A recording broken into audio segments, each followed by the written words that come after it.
Hi, everybody. Is there anything more terrifying than a cyborg lawyer? How many people for whom this is their first SFS cons? Oh my gosh, like half the room, hooray, welcome. I'm really excited to introduce myself to you and to tell you all about my story. So as was alluded to earlier, I have a big heart. I literally have a big heart. I was born with a heart condition. It's called hypertrophic cardiomyopathy. And I'm fine generally, but my heart is 3 times as thick as a normal person's heart. We used to think that this was very rare, but it's actually the most common inherited heart condition. And it's generally completely fine, except that I am at a very high risk of suddenly dying. Very inconvenient. The medical term is sudden death. And it's especially if you hear of young people who, when they're running a marathon, or they, young people who are tragically died during a sporting event, that's often my heart condition. And so because of that, I have a pacemaker defibrillator implanted in my body. So it's great because, I'm at a high risk of suddenly dying, but now I have this device that is implanted in my body and screwed into my heart that monitors my heart, and if I get into trouble, it comes into action and it shocks me. So all is well and good, right? Like you think, this is great, we've got this technology and it's fantastic. But when I first started inquiring about it, I was so surprised that none of my doctors understood that there was software in this device. So when I talked to each doctor about it, they were like, software? What do you mean software? Because they implant sometimes several of these devices a day, so thousands of these devices in people, and they never stop to think about the way that the software impacted things. So I started to do my research about this device before I got it, right? That's what you're gonna do, especially all of us in this room. We're all technical people. We're not gonna get some kind of medical device that we don't understand. And so my first reaction was, of course, I should be able to review the code, right? Right? Like you should be able to review the software that someone wants to put in your own body. Obviously not.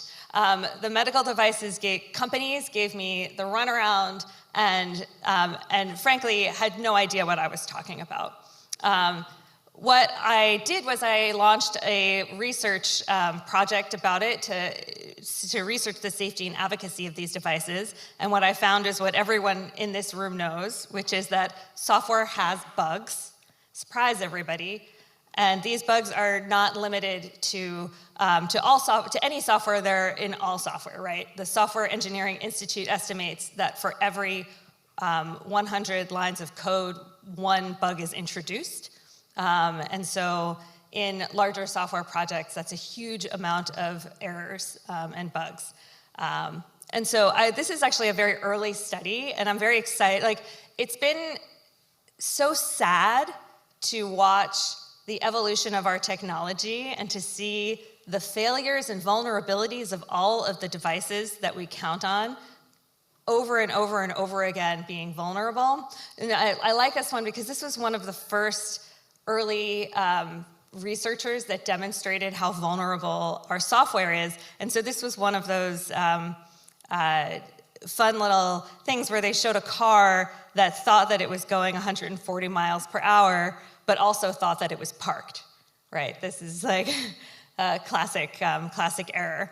And so as I started doing this research, I kept getting stuck on the fact that I couldn't see the source code in my own body, right? It became this just like an access thing. Really, I wanted to be able to have that auditability. And I learned about the 4 freedoms. We just saw the photo of Richard Stallman. The freedom to use to study and modify, to redistribute, and to share modified versions. Raise your hand if you knew about the 4 freedoms before you came in here. I suspect it's going to be really high. Yeah, it's like 3/4 of this audience. It's just amazing.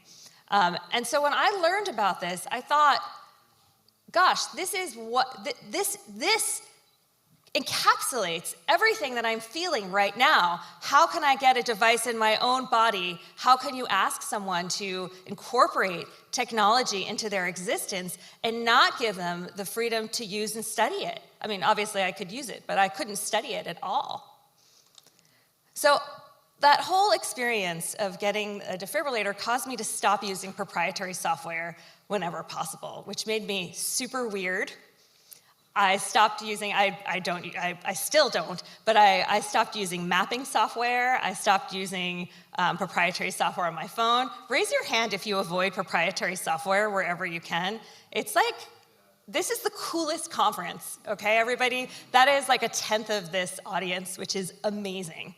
And so I started advocating for free and open source software. I started going to conferences, telling my story about my medical device, and really working as best I could to do every pragmatic action to increase the chances that we have control over our own technology, and mostly because I wanted to be able to see it and study it. And I really thought I had figured it out. I really thought I understood what the ethical core of our software was about. And then I lived with my device a little bit longer. And this is a picture of me when I was pregnant.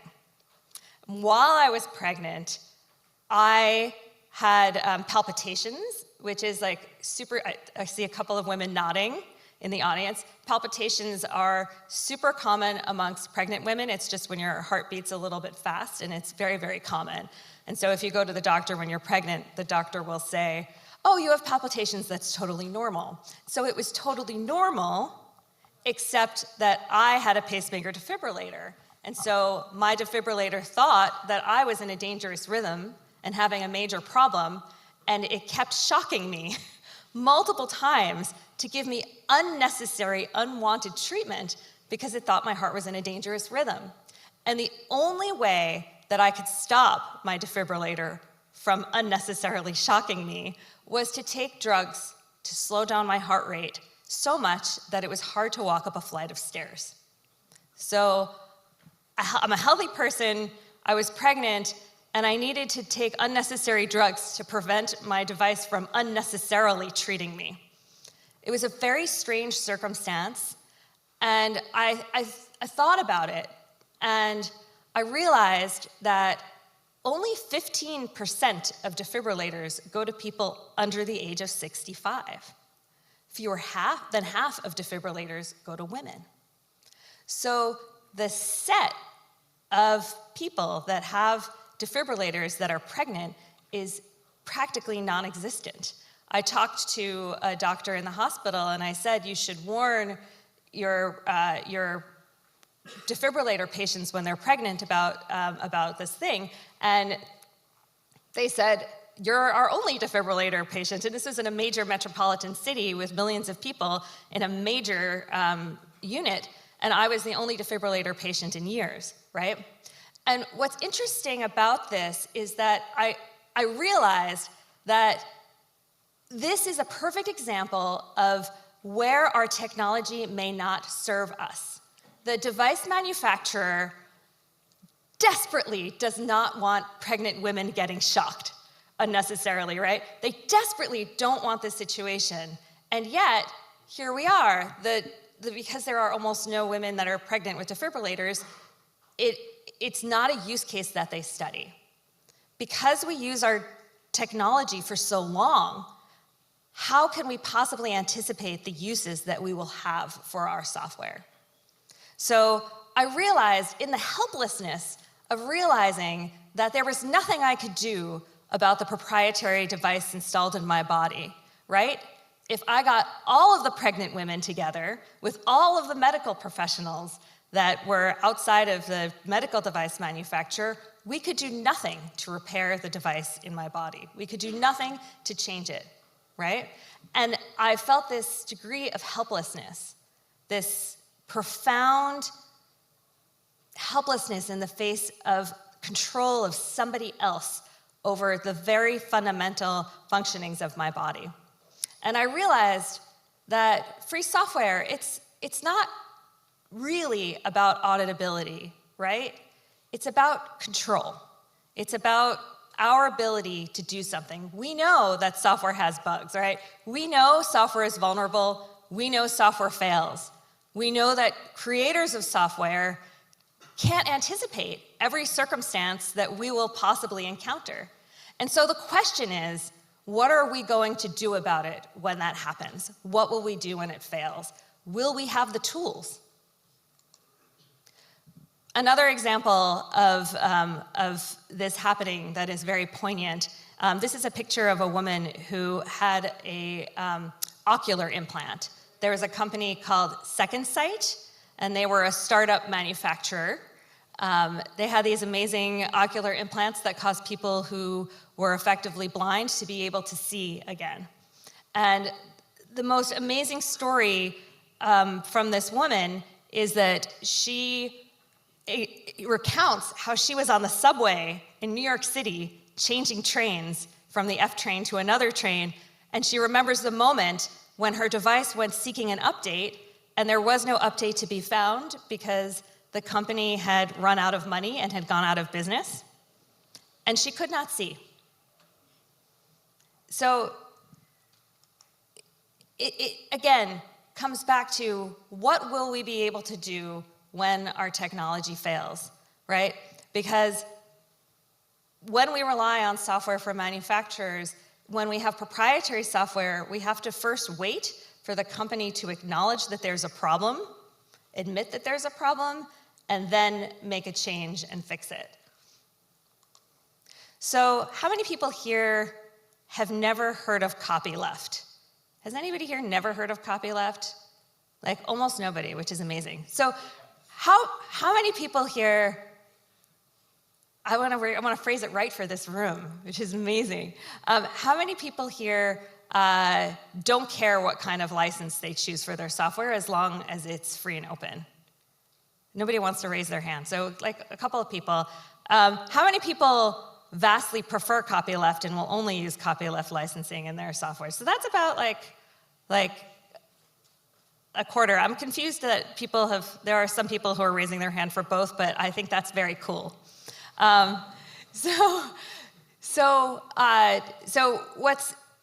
what's important about copyleft software is that, as most of us in this room understand, copyleft software is a licensing strategy, right? So non-copyleft, or some people call it permissive software, is software that just says you can do whatever you want with it, whatever you want. There's some credit requirements, but you can make proprietary software out of it. You can do whatever you want with it. Copyleft licensing says you can do whatever you want with it, provided that you keep the software under the same license. So if you use this software, you're going to tell people it's copyleft, and you're going to, if you make changes and share those changes, you will keep them under the same license as well, so it's forever free.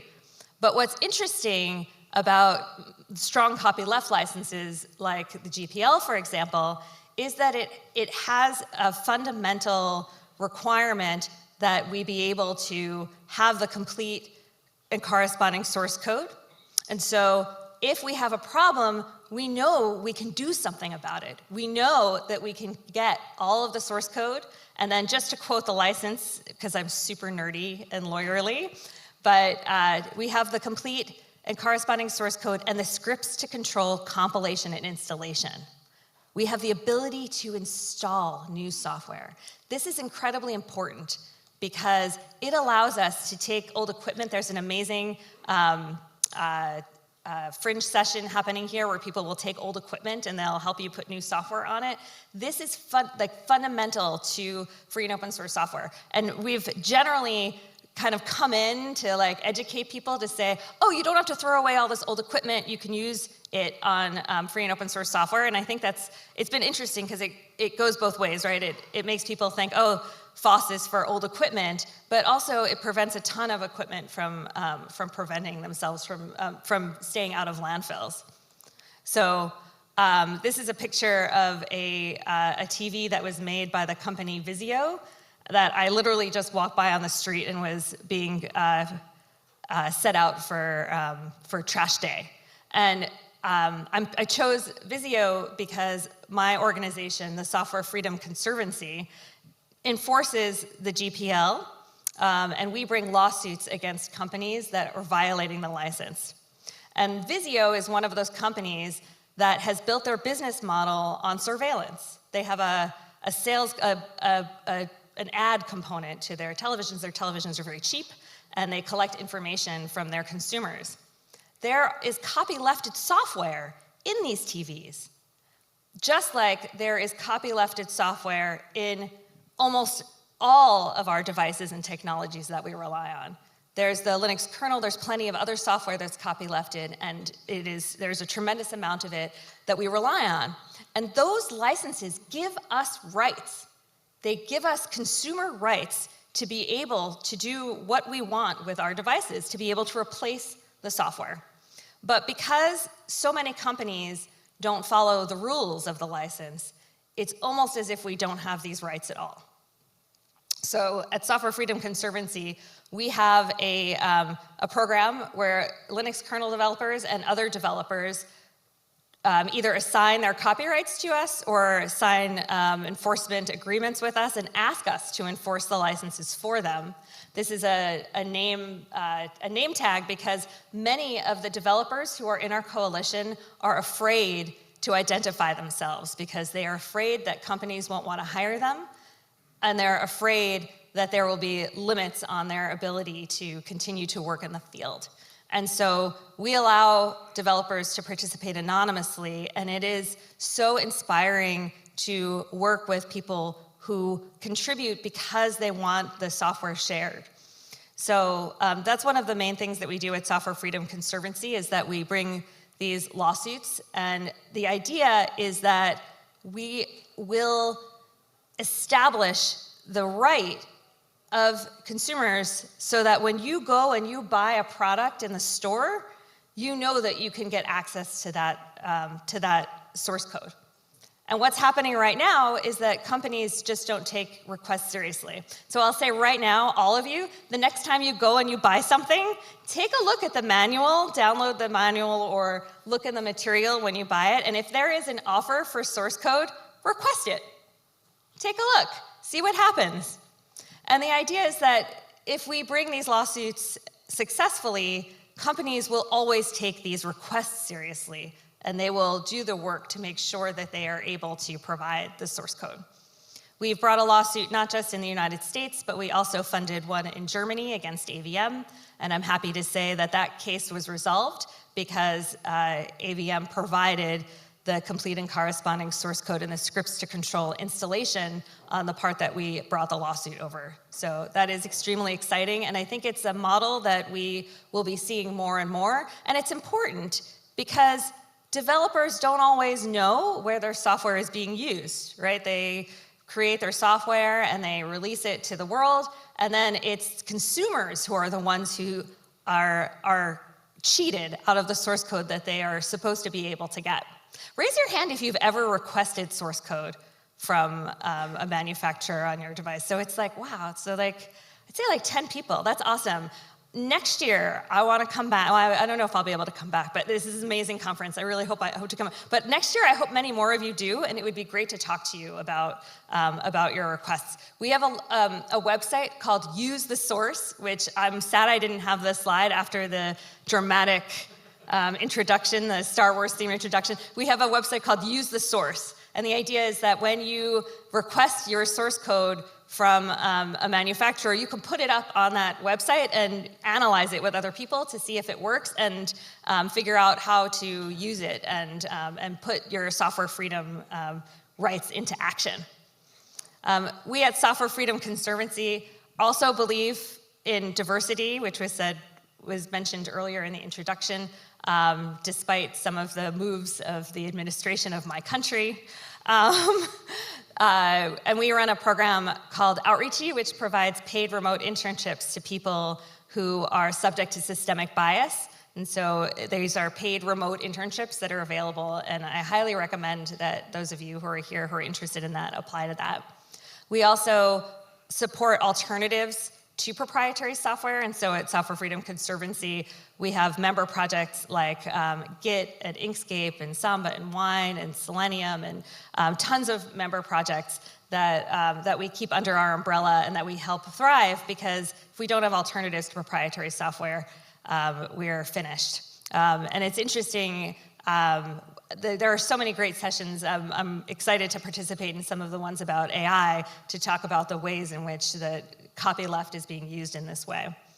And I wanted I'm sort of like a little doom and gloom on my defibrillator. I still don't have access to my defibrillator, and I have a whole host of stories. As you live with technology for a long time, and as we all will live with the technology that's incorporated in our lives, we will find the ways that it falls short, right? We will painfully and acutely find out the ways in which our software is inadequate. And we will also be struggling to respond quickly, right? And free and open source software allows us to be able to respond quickly when there's a problem. And so I'm happy to say that my colleague Bradley Kuhn, well, I'm not happy to say that my colleague Bradley Kuhn has a medical condition, but he found out recently that he has diabetes. And I'm happy to say that when he went into the doctor and the doctor told him to download proprietary software to manage his diabetes, that he was able to immediately find a free and open source software project that was tailored to exactly what he needed. It's called Juggluco, for like combining juggle and glucose. And so, and he was able to never download the proprietary software app, and he was able to provide information that the doctor said was better than what the proprietary software company with its millions of dollars was able to provide. So really exciting stuff. There's so much opportunity right now. I have to tell you that when I started in free and open source software, which is now a very long time ago, I thought that everything was done. I thought that all of the important things had happened and that I had missed it. I kept thinking, oh, if I'd only come into the field 5 years ago or 10 years ago, I would have been able to have really influenced things. I could have made things so much better. And looking back, it's hilarious to have thought that. It's hilarious because so much happened right while I was there and around me, and it took me so long to figure out that I was actually in the right place doing the thing that I wanted to do. And I just want you to know that you are in the right place. You are here now. And there are amazing sessions during this conference, so many things to talk about. I can't wait to talk about AI. I can't wait to talk about, there are several other talks about medical ethics, and there's so much that we can accomplish because I agree with the opening. We are at a crossroads. There are critical choices that we're making about our software right now, and you right here are going to influence it. And so I want to thank you. Software Freedom Conservancy is a charity, and I'm really excited to be here. I left 4 minutes for questions. I'm really hoping that, I know it's not very much, but does anybody have any questions? And there's one right here. I can also since you're right here. Let's do it like this. Just as a background, I work in the software as a medical device industry, and I was kind of astonished by your story because that shows that there was no appropriate risk assessment being made. But the question that I had is regarding the collaboration, let's say it in that way, between open source software for medical devices and the regulatory requirements. Because you said, okay, we could change and fix this, but obviously we have this regulatory limitation. What are your thoughts about it? Yeah, I mean, it's such a good question. It's been so fascinating to watch. I mean, I'm based in the United States, so I'm familiar with different regulatory regimes, but most familiar with the United States. It's been amazing to watch. The insulin space, the diabetes space in particular, is fascinating because there's a very vibrant group of developers that have have sprung up that established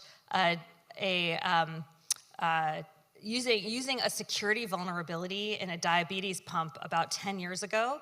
They were able to take control of their own insulin pumps and provide themselves with much better care on their insulin delivery than the proprietary medical device pumps allowed. And so this was particularly important for kids who precise insulin delivery makes a huge difference. And there's a project called OpenAPS, which is an external pancreas. And kids that used that external pancreas were sent to the nurse at school. We were in the hospital far, far less. And as a result of that project, the device manufacturers for insulin pumps started to wake up and started to explore whether or not a closed-loop insulin pump delivery system made sense. It also caused the device manufacturers to engage much more with patients and to actually realize that their technical patients could have input. There are several developers who have quite a lot of cyborgs like me. And I would say we are all in the process of becoming and unbecoming cyborgs, right? Like we all use technology fundamentally in our lives and in our bodies. And I talk about the software in my heart, but it's a metaphor for all the software we rely on, because we don't even know from one moment to the next what our critical software will be. We don't know if it's our phone software, we don't know if it's our medical device software, we don't know if it's software we use via the web or software that's surveilling us.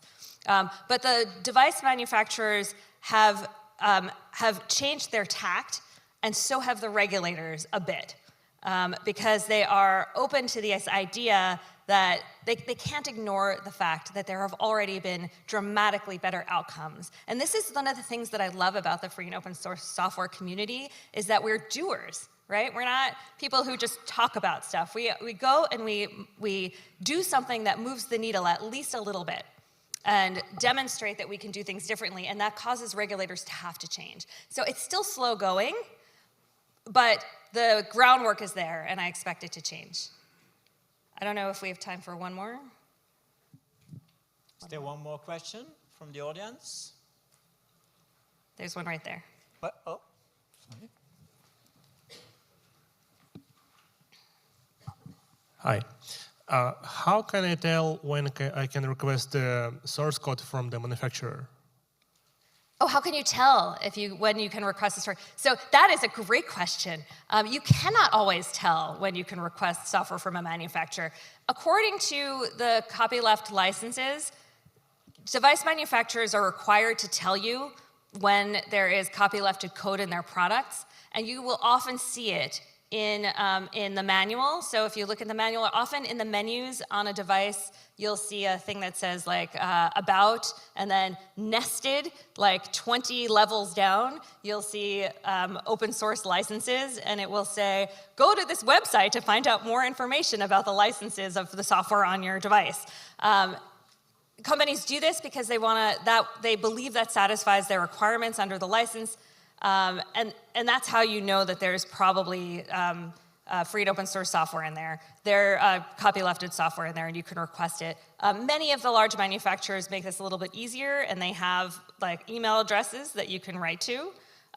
But in some instances, you're going to have to go and take a look at you're going to have to reverse engineer a little bit to find out. And we actually had to get an exception from the Copyright Office on the Digital Millennium Copyright Act in the United States to be able to establish that we have a right to circumvent other people's technological protection measures in order to review equipment. But generally, you can take a look and see, and if you do, there's often an email, and go ahead and just email that and say, I'd like the source code, can you point me to it? Some companies have repositories, they're often not complete, but they're a good start, yeah.